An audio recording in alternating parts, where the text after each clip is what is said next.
So, I like to travel a lot, and I hate flying. So that means I do a lot of driving.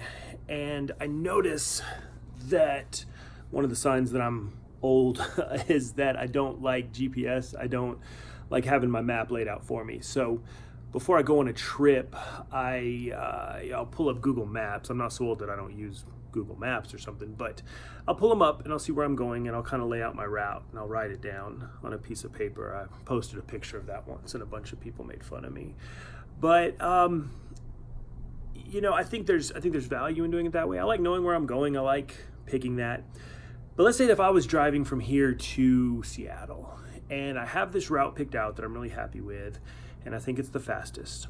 But somewhere along the way, I hit all this road construction, and the road's closed completely. At that point, I have two options. I can choose to stick to the map I've created, or I can deal with reality as it is and take the detour. If I choose to stick with the map I've created, with my plan, with my idea of how reality needs to be, I'm going to wreck my car. I may run over some construction workers.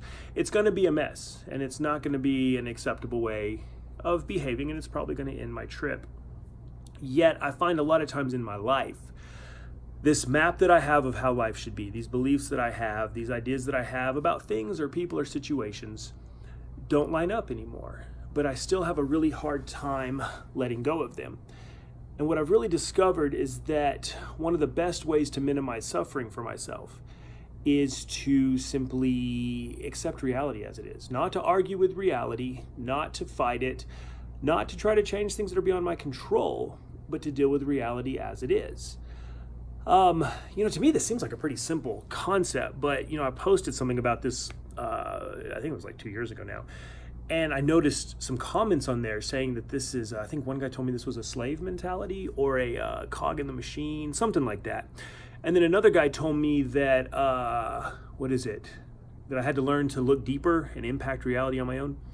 I guess those are nice sentiments, but I don't really understand how they actually help anybody. Maybe there are people floating around out there who can warp reality to their own ends. I'm not one of them. Maybe there are people in their life who have so much control over everything around them that they don't have to deal with reality. Like maybe once again, they shape it the way they want it to be. In my experience as a human being and as a counselor and a coach and all this work I do with people, I haven't met those people yet. I haven't met anybody who can force reality to be the way they want it to be. And now that I think about it, even if I have met somebody who has that power, I haven't met anybody who I would trust enough to have full control over reality, because so many of the things that have been good for me in my life have been things I wouldn't have chosen for myself. They're things that have happened, and it turned out that I had the wrong idea. I guess going back to the example of the car trip, it would be that the detour sent me off and I found my new favorite city because of it, or I found some really cool thing along the road.